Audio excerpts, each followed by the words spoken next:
सबसे पहले देखेंगे चार्ज। इलेक्ट्रिसिटी में सबसे पहले ये देखना है कि चार्ज क्या होता है। Whenever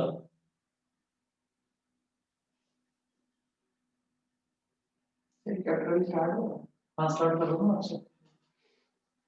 Whenever we rub a glass rod with a woolen cloth,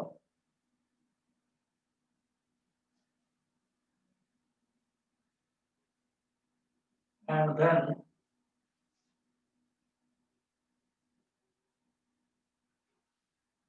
bring the rod close to small pieces of paper.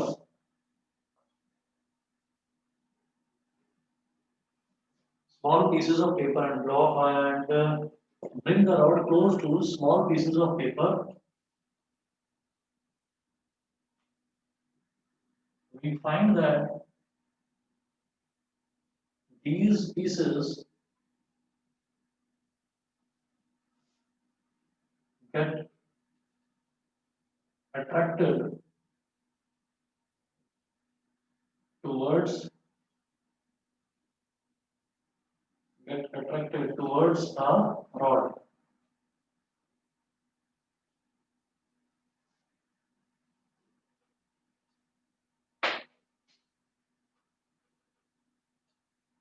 These pieces get attracted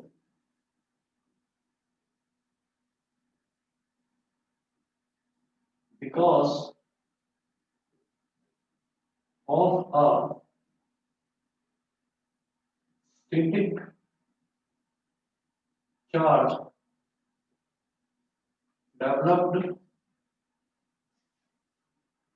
on the glass rod.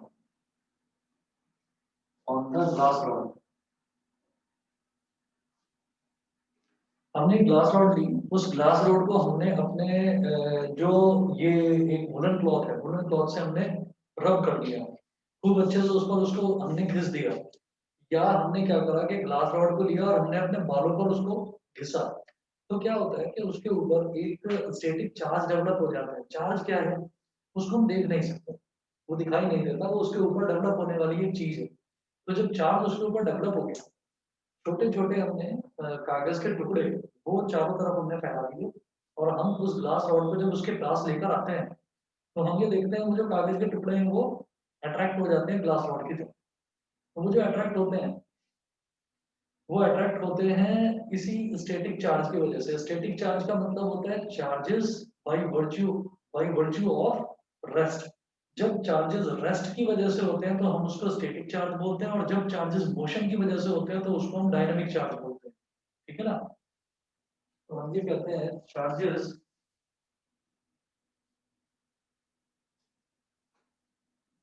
At rest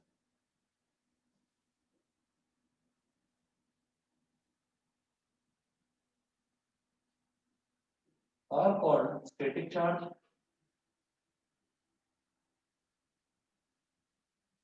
charges in motion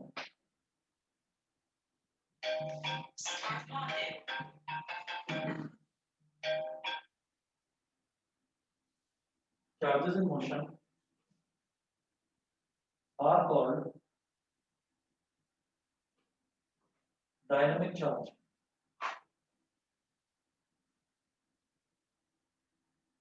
Charges at rest are called static charge. Charges in motion are called dynamic charge. ठीक। तो charge क्या है? Charge बस आप ये समझ लीजिए कि चार्ज एक तरह की एनर्जी है, एक ऐसी एनर्जी जो किसी भी बॉडी पर डेवलप हो जाती है जिसकी वजह से वो किसी दूसरे ऑब्जेक्ट को अपनी तरफ अट्रैक्ट करती है।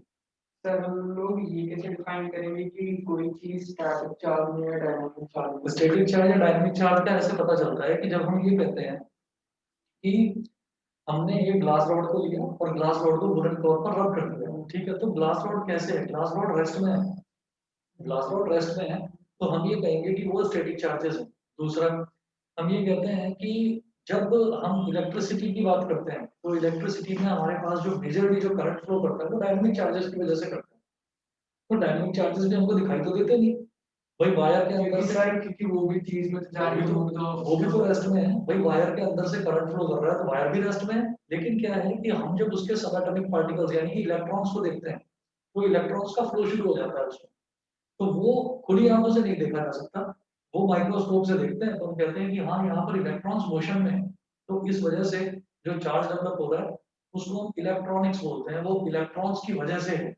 इलेक्ट्रॉनिक्स इसलिए इलेक्ट्रॉन्स के मोशन की वजह से। तो सर रॉड में ये मूवमेंट नहीं दिखेगा। तो रॉड में ये मूवमेंट नहीं दिखाई देगा और रॉड में ये मूवमेंट रहता है बहुत थोड़े टाइम के लिए। मतलब रॉड में जो स्टैटिक चार्ज होता है ना स्टैटिक चार्ज शुरू होता है और खत्म हो जाता है। मतलब आपने क्या करा, आपने वुडन क्लॉथ से उसको रब करा। रब करने के बाद कागज के टुकड़ों के पास लेकर आए तो वो उसको अट्रैक्ट करेगा। फिर आपने कागज के टुकड़े हाथ से छुड़ा दिए। छुड़ाने के बाद आप फिर लेकर जाओ उसको। तब नहीं होगा क्योंकि वो स्टैटिक चार्ज था। इंस्टेंट चार्ज था तभी के तभी खत्म होगा। ठीक है जी। तो उसके बाद नेक्स्ट है by experiment. By experiments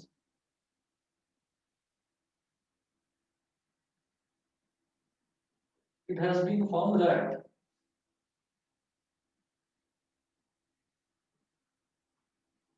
it has been found that charges are of two types. देखो एक तो ये स्टैटिक और डायनामिक तो हो गया रेस्ट और मोशन की वजह से। Charges are of two types, positive and negative.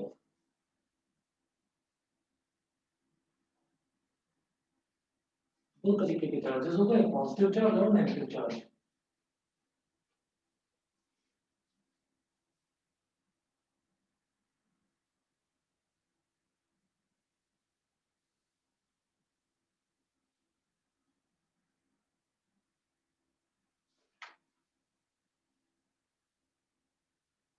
फिर हम कहते हैं पॉजिटिव चार्ज को रिपेल करता है। ठीक है। नेगेटिव चार्ज को रिपेल करता है। पॉजिटिव नेगेटिव को अट्रैक्ट करता है, नेगेटिव पॉजिटिव को अट्रैक्ट करता है। तो इसके लिए हमने एक एक डेफिनेशन बना दी कि जो सिमिलर चार्जेस हैं वो रिपेल करते हैं और जो अनलाइक चार्जेस हैं यानी कि डिफरेंट चार्जेस हैं वो अट्रैक्ट करते हैं। दो लाइन नोट लिख लीजिए, अपोजिट चार्जेस और unlike charges. Opposite charges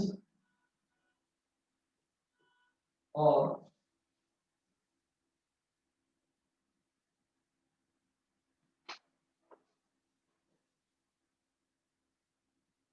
unlike charges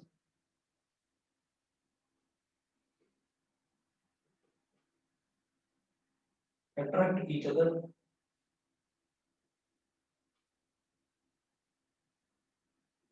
similar charges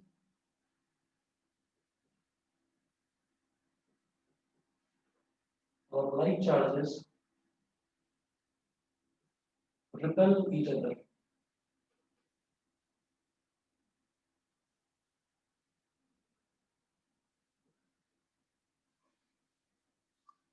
Repel each other.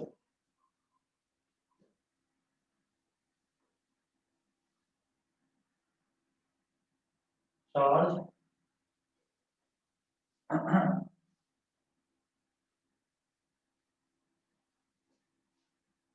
of a proton the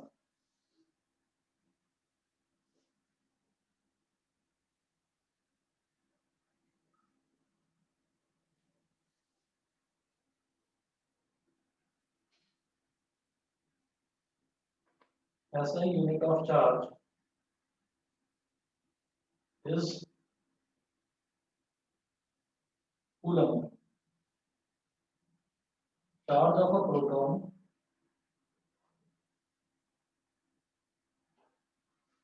is 1.6 into 10 to the power minus 19 coulomb। तो प्रोटॉन का हो गया and charge of an electron is minus 1.6 into 10 की power minus 19 coulomb. Proton का charge 1.6 into 10 की power minus 19 coulomb और electron का minus 1.6 into 10 की power minus 19 coulomb. Next question देखिए, इसमें क्वेश्चन लिखिएगा ये,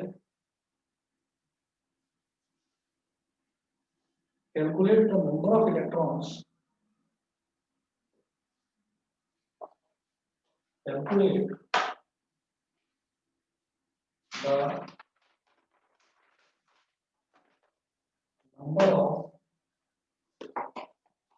electrons constituting, number of electrons constituting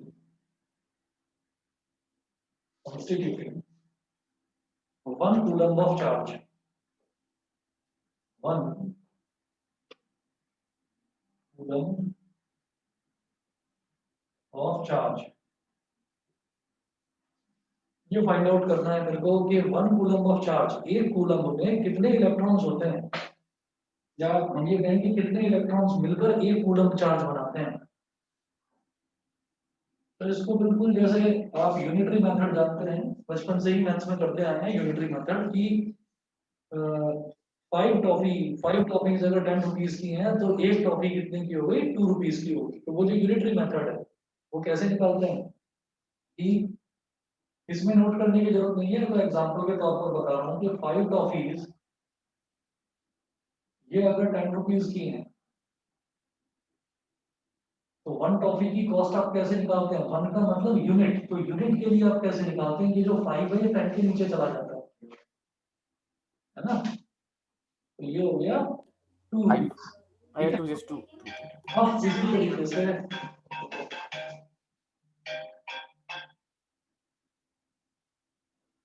इसी तरीके से देखिएगा कि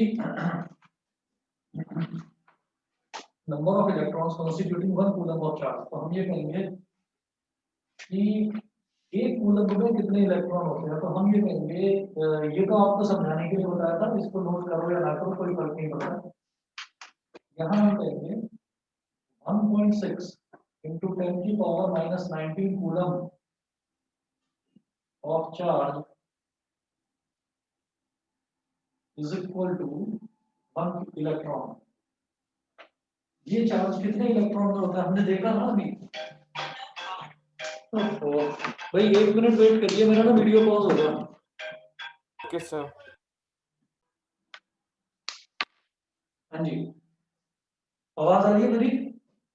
Yes, sir. ठीक है। 1.6 into 10 की power minus 19 coulomb of charge ये एक इलेक्ट्रॉन में होता है।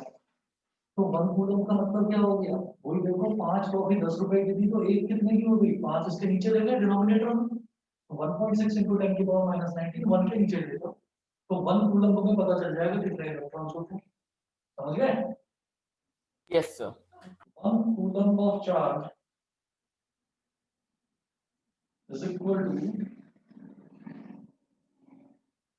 1 upon 1.6 into 10 की पावर minus 19 और फिर कितना हो गया इलेक्ट्रॉन्स, ये मिला।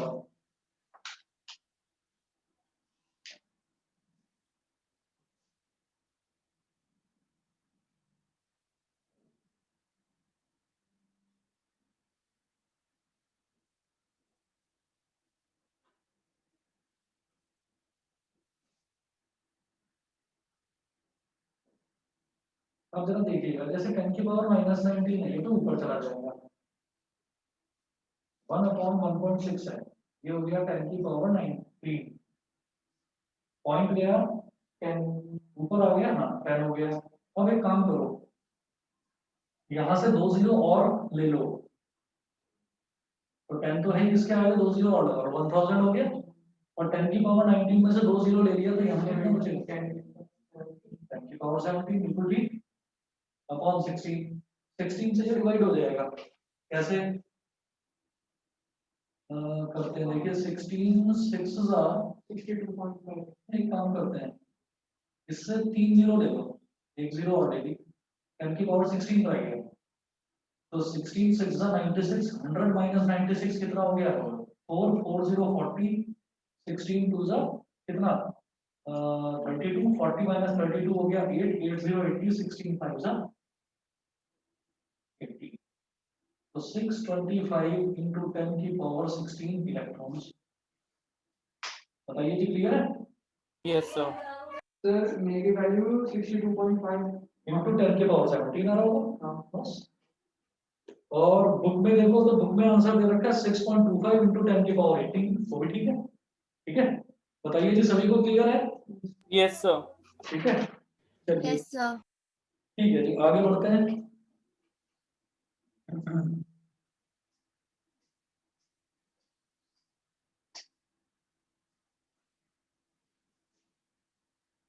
सर मैंने सर ये सब पहले लिख रखा था तो लिखूँ वापस?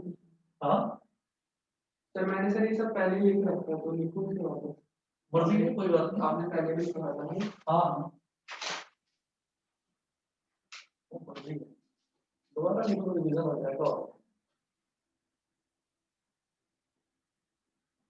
ठीक, तो अभी तक हमने ये देखा कि अगर कोई भी बॉडी है हमारे पास, जैसे कि ग्लास रॉड हो गई, एक मैंने और एग्जांपल दिया नहीं आपको, एबोनाइट रॉड का। ठीक है, एबोनाइट रॉड को अगर सिल्क क्लॉथ के साथ में रब करते हैं तो उसके ऊपर भी ऐसे ही चार्ज डेवलप हो जाता है। ठीक, तो चार्ज जो है, चार्ज दो तरीके का होता है, स्टैटिक चार्ज और डायनेमिक चार्ज। उसी तरीके से चार्ज की दो और टाइप्स होती हैं, पॉजिटिव और नेगेटिव। पॉजिटिव चार्ज का एग्जांपल है प्रोटॉन, नेगेटिव चार्ज का एग्जांपल है इलेक्ट्रॉन। प्रोटॉन पर चार्ज होता है 1.6 into 10 की पावर माइनस 19 कूलम। इलेक्ट्रॉन पर चार्ज होता है माइनस 1.6 into 10 की पावर माइनस 19 कूलम। अगर वैल्यू देखी जाए चार्ज की तो सिंपली 1.6 into 10 की पावर माइनस 19 ही लिखा जाता है। जैसे इलेक्ट्रॉन का ट्राई एग्जांपल, तो मैंने माइनस नहीं दिया। वो माइनस क्यों नहीं दिया? ये नेगेटिव साइन सिर्फ ये शो करता है कि वो नेगेटिव चार्ज है, वैल्यू उसकी 1.6 into 10 की पावर माइनस 19 ही होगी। ठीक है, उसके बाद अब हम ये देखेंगे कि कंडक्टर्स क्या होते हैं और इंसुलेटर्स क्या होते हैं।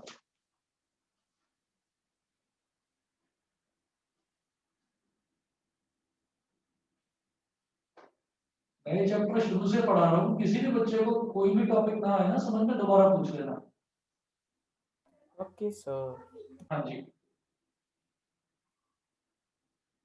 Conductors and insulators.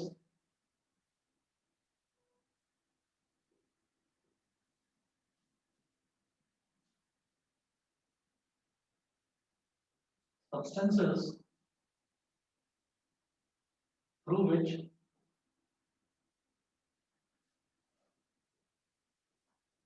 लक्ष्य, मेरी आवाज आ रही है?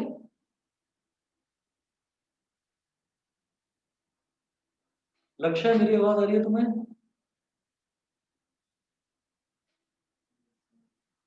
तो उसको लिखें, substances through which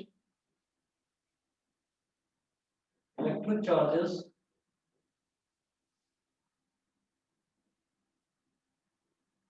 can flow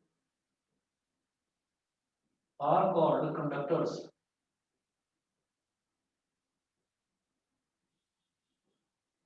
Through which electric charges can flow are called conductors. Example, all metals like copper, silver, aluminium,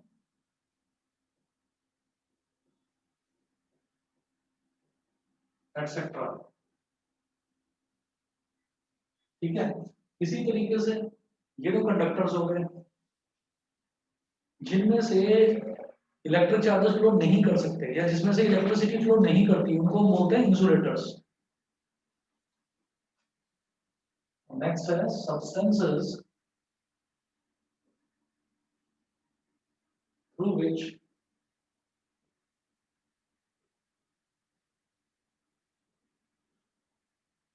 electric charges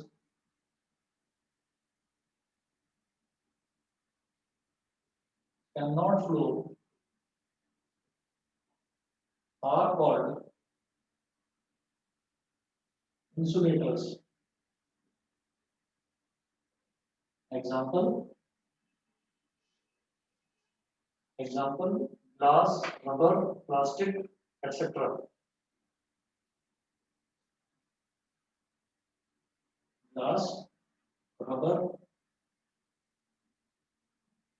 plastic, etc. आपने देखा भी होगा कि कभी आपके घर में अगर इलेक्ट्रिसिटी की किसी भी चीज में कोई प्रॉब्लम आ जाती है, कहीं कोई कनेक्शन लूज हो जाता है किसी वायर का, कहीं वायर रिप्लेस होनी होती है, तो जो इलेक्ट्रिशियन होता है वो अपने साथ में एक प्लास लेकर आता है। उस प्लास में आगे का जो हिस्सा होता है, जो उसके जहां पर क्लैंप लगे होते हैं, तो वो तो मेटल का होता है, फॉर एग्जांपल आयरन का होता है या स्टील का होता है, लेकिन जो पीछे हैंडल होते हैं, हैंडल के ऊपर कवरिंग किसकी होती है, रबर की या प्लास्टिक की? क्यों? क्योंकि रबर और प्लास्टिक इंसुलेटर होते हैं। आगे जो मेटल का पोर्शन है वो कंडक्टर है, तो वो अगर एक लाइव वायर पर टच होगा तो काम करने वाले इलेक्ट्रिशियन को करंट लग जाएगा, क्योंकि वो कंडक्टर है, उसके अंदर से चार्ज फ्लो होकर उसके हाथ पर टच करेंगे तो उसको करंट लगेगा। इसलिए वो जो पीछे वाला पोर्शन है, जो उसके हैंडल्स होते हैं प्लास्टिक, वो या तो रबर कोटेड होते हैं या फिर उसके ऊपर प्लास्टिक की कवरिंग होती है। तो प्लास्टिक, रबर, ग्लास, ये कुछ ऐसी चीजें हैं जो कि इंसुलेटर है, इनके थ्रू करंट फ्लो नहीं होता। ठीक है। उसके बाद the presence of free electrons, मैं पॉइंट्स में लिखवा दूंगी, जितने भी पॉइंट्स हैं ये आपको सारे लर्न होने चाहिए। The presence of free electrons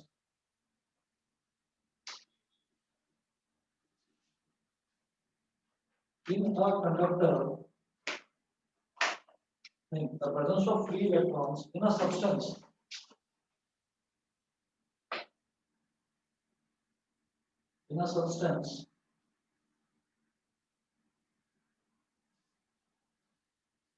makes it a conductor. किसी भी सब्सटेंस के अंदर अगर फ्री इलेक्ट्रॉन्स है, फ्री इलेक्ट्रॉन्स कौन से हो गए? वो इलेक्ट्रॉन्स जो कि फ्री टू मूव है। किसी भी सब्सटेंस के अंदर अगर फ्री इलेक्ट्रॉन है तो हम ये कहेंगे कि वो सब्सटेंस कंडक्टर की तरह बिहेव करेगा।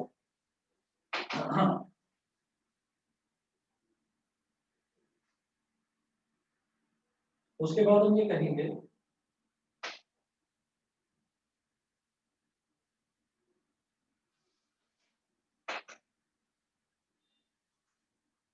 इलेक्ट्रिसिटी इलेक्ट्रिसिटी इलेक्ट्रिसिटी क्या है? फ्लो ऑफ चार्जेस को ही इलेक्ट्रिसिटी बोलते हैं। तो ब्रैकेट में लिख रहा हूं, flow of charges. Electricity can be classified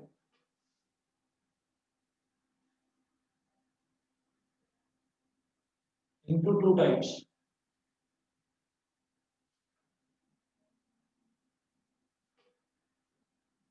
Electricity can be classified into two types.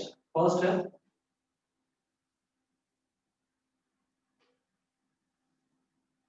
static electricity.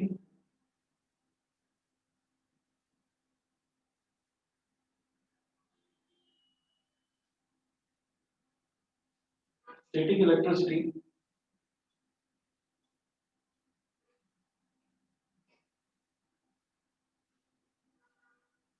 in static electricity, the electric charges remain at rest. In static electricity,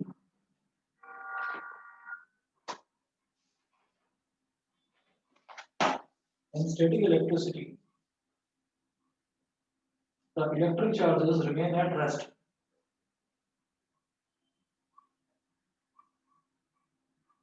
The electric charges आगे इस तरफ कर रहा हूं मैं।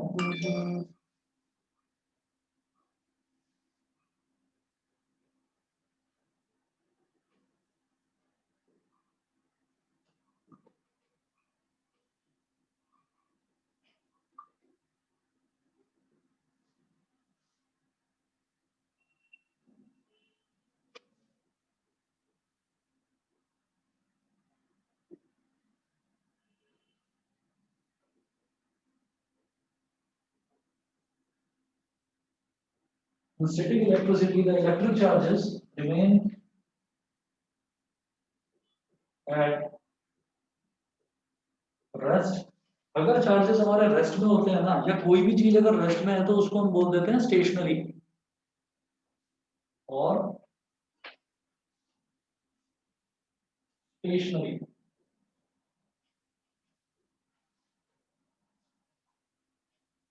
That is, they do not move.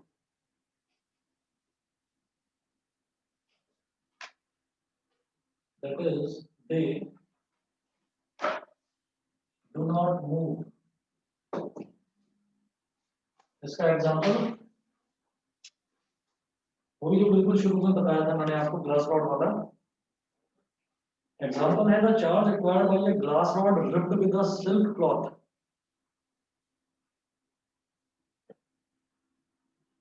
The charge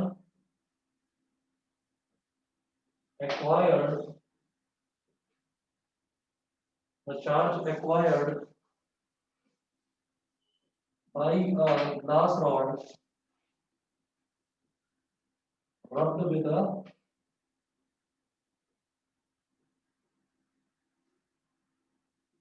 silk cloth.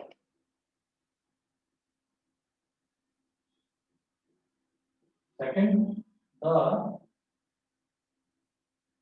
charge acquired by an ebonite। ebonite भी material होता है ग्लास की तरह। The charge acquired by an ebonite rod rubbed with a woolen cloth।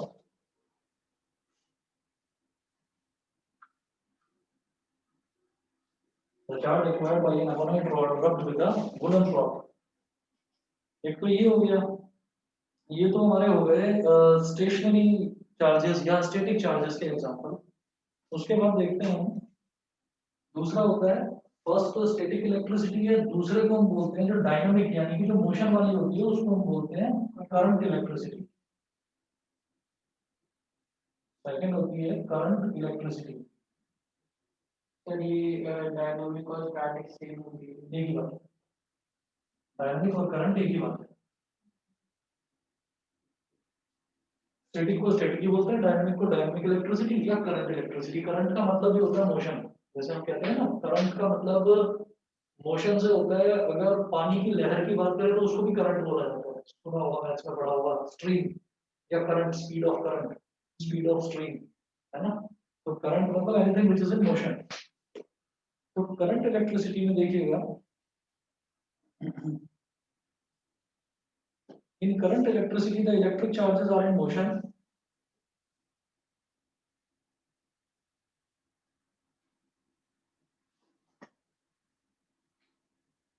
in current electricity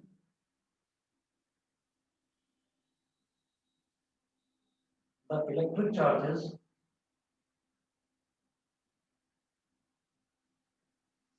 are in motion। In current electricity the electric charges are in motion and produce an electric current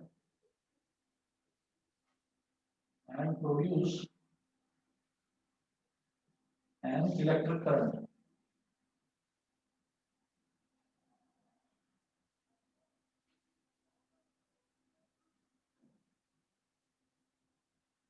And produce an electric current। और इसका example क्या है? The electricity which we use in our homes।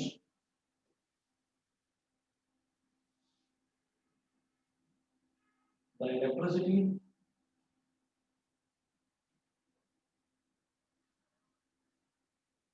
which we use in our homes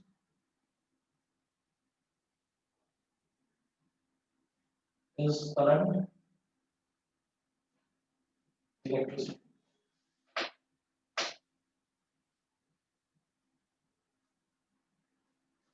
The electricity which we use in our homes is current electricity। घरों में जो हम use करते हैं वो वाली इलेक्ट्रिसिटी करंट इलेक्ट्रिसिटी होती है।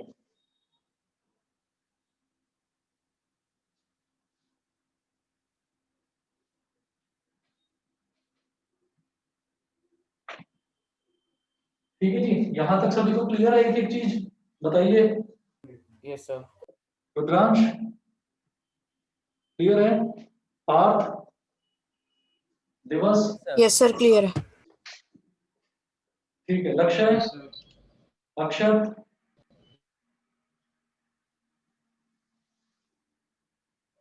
अक्षत,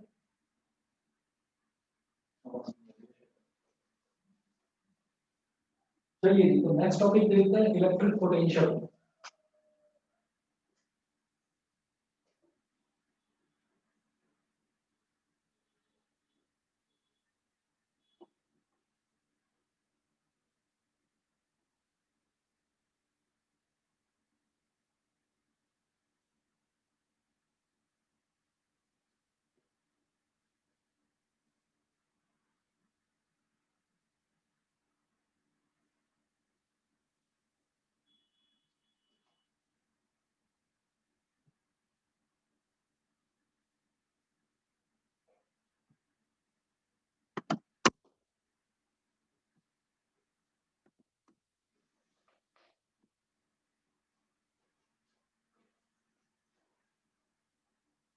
नेक्स्ट देखिएगा, electric potential.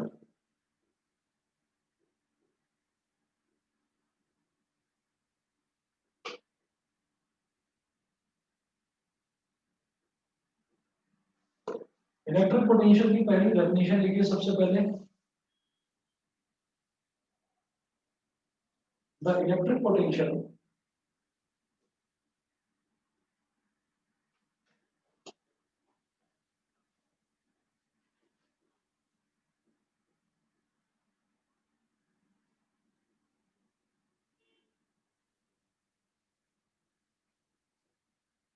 at a point in an electric field, at a point in an electric field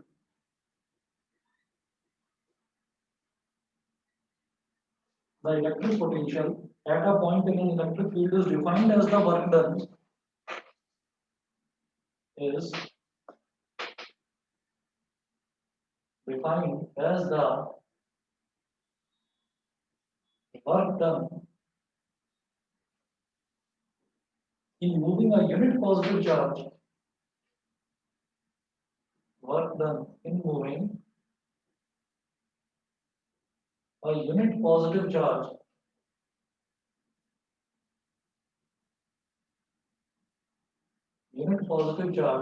from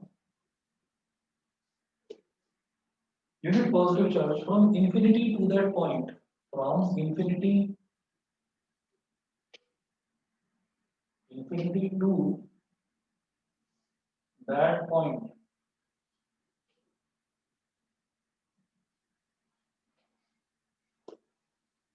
from infinity to that point। अब क्या होता है इलेक्ट्रिक पोटेंशियल में? इलेक्ट्रिक पोटेंशियल में ये होता है कि जैसे मान लीजिए कोई भी एक स्पेस है या कोई भी एक सब्सटेंस है, उस सब्सटेंस पर मैं क्या करता हूँ, इन्फिनिटी से कोई एक unit positive test charge, unit positive test charge का मतलब क्या है, टेस्ट चार्ज कोई अलग से कोई चार्ज नहीं होता, ठीक है। जैसे यहाँ पर लिखा है ना यूनिट पॉजिटिव चार्ज, अच्छा ठीक है, टेस्ट चार्ज हम बात ही नहीं कर रहे, छोड़िए। टेस्ट चार्ज होता है जिसको हम टेस्टिंग के लिए यूज करते हैं, हम टेस्ट कर रहे हैं एक सब्सटेंस पर, हम एक यूनिट चार्ज को, यानी कि जो चार्ज है जिसका जो वैल्यू है चार्ज की वो 1 कूलम है, यूनिट का मतलब 1 होता है, तो हम एक 1 कूलम के चार्ज को इन्फिनिटी यानी कि बहुत दूर से कहीं से उठाकर लेकर आते हैं और एक सब्सटेंस पर लाकर रख देते हैं, तो वहां तक लाने में जो वर्क डन होता है that work done is known as electric potential. सभी को क्लियर है? Yes, sir. Electric potential at a point in an electric field is defined as the work done in moving a unit positive charge from infinity to that point। इसको हम ऐसे लिखा सकते हैं,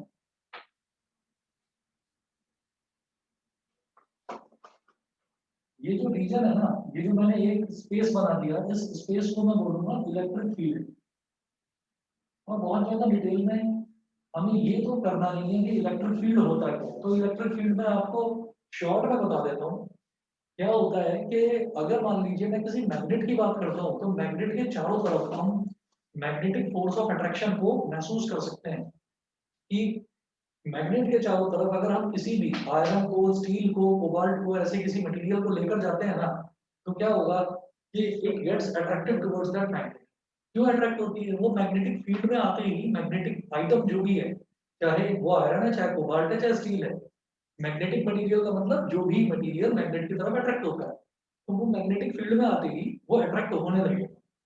इसी तरीके से कोई भी, अगर मान लीजिए मैं वायर की बात करता हूँ, तो उस वायर में अगर मान लीजिए इलेक्ट्रिसिटी फ्लो कर रही है, तो उस वायर के चारों तरफ जो फील्ड डेवलप होगा ना, that field is known as electric field.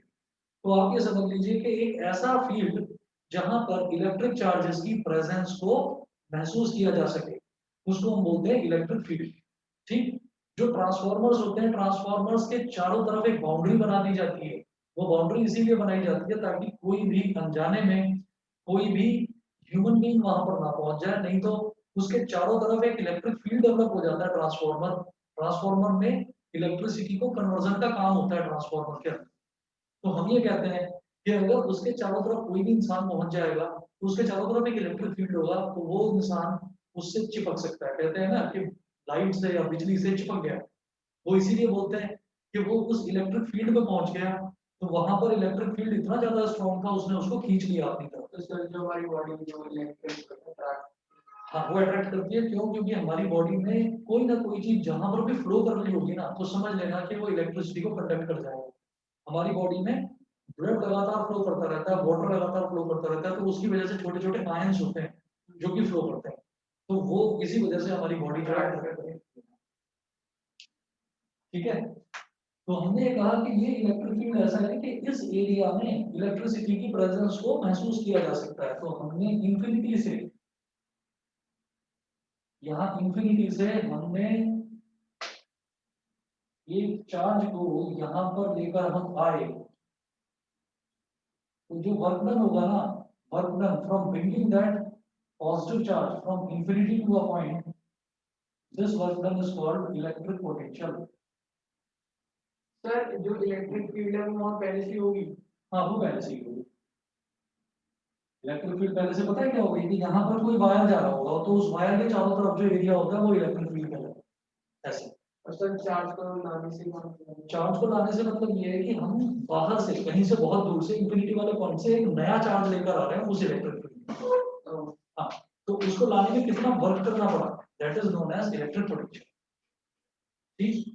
अब इसके बाद देखिए, इलेक्ट्रिक पोटेंशियल तो ये हो गया, फिर देखते हैं पोटेंशियल डिफरेंस क्या है। Excuse me sir. हाँ जी, बताइए। तो सर यहाँ पे जो दैट पॉइंट बोला है, मतलब कि जो इलेक्ट्रिक फील्ड में किसी भी पॉइंट पे हम ला रहे हैं इन्फिनिटी से, तो वो दैट पॉइंट हुआ। हाँ, किसी भी एक पॉइंट पर इलेक्ट्रिक फील्ड के अंदर कोई भी एक पॉइंट होना चाहिए, कोई भी point.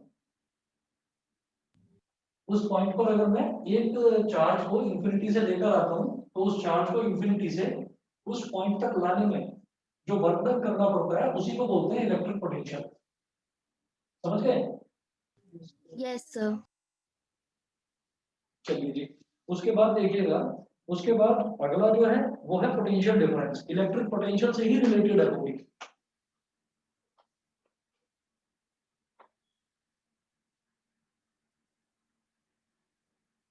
Potential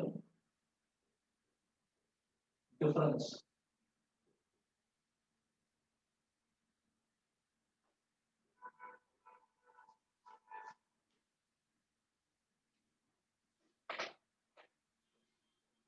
The potential difference between 2 points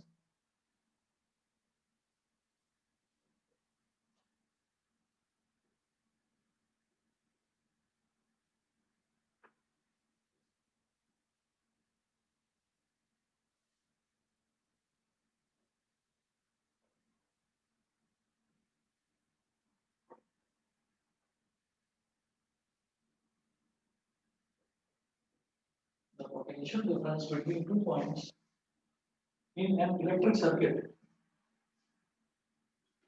in an electric circuit,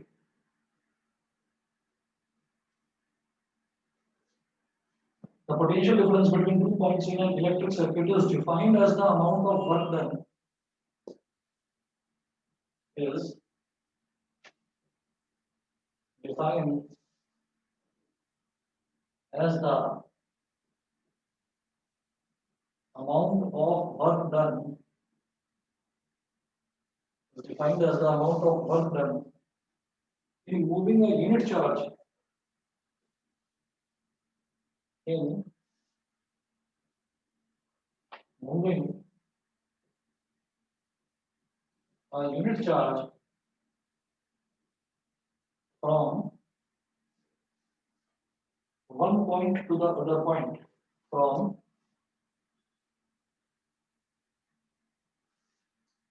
one point to the other point.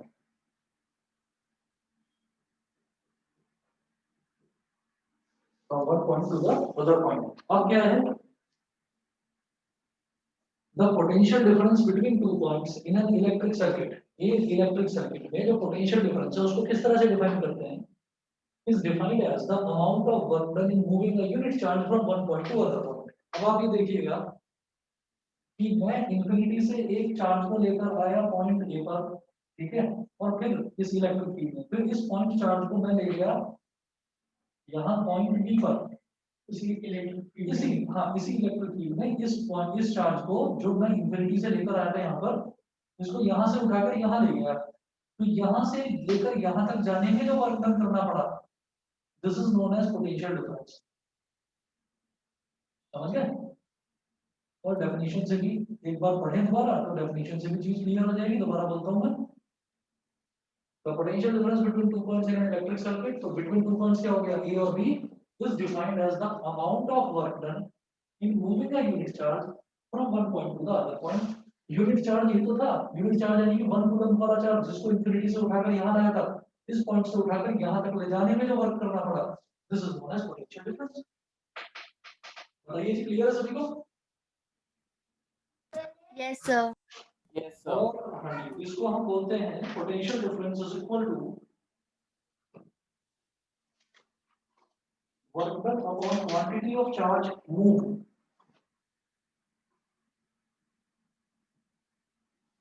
Potential difference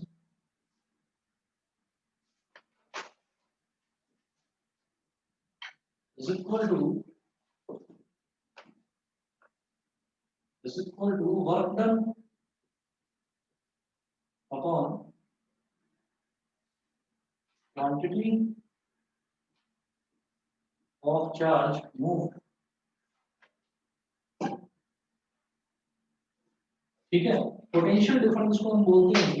V is for potential difference, work done W और चार्ज के लिए Q। ठीक है, ऐसा यूनिट of potential difference